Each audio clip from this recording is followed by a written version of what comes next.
Since the 1970s, Western economic theory has been dominated by the idea that the principle of supply and demand regulates the market.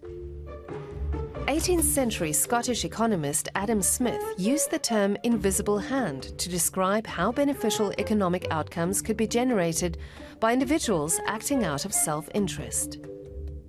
Economic Nobel laureate Friedrich August von Hayek postulated in 1944 that any kind of state interference in a free market economy was the road to serfdom.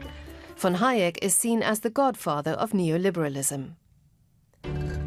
But how's that theory faring in the real world of the pandemic then? The economy isn't in any way self-healing. It's on life support, funded by hundreds of billions of state debt.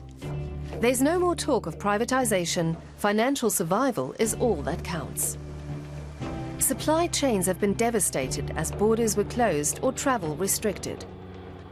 Toilet paper shortages were followed by shortages of noodles, medical face masks and protective clothing.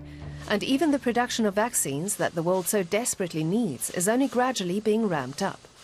Hospitals are short of intensive care beds, and there are too few ICU staff even in rich countries. And why? Because it was all only ever about profit, efficiency and cost-cutting. Self-regulation or self-healing no longer possible. The coronavirus has also exacerbated inequality worldwide. Within 9 months, the world's 1,000 richest billionaires recouped the losses they made as a result of the pandemic. The world's poorest will need over a decade to return to pre-pandemic levels. So how can economies recover from COVID-19?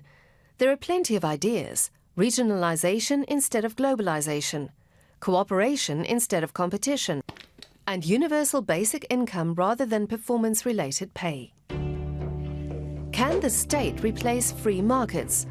Well, extremes are never healthy. Competition does work with things like shoes, champagne or luxury watches, but not so much when it comes to universal healthcare. It takes a healthy balance between state and market, like the dualism of yin and yang, the best medicine for sick economies.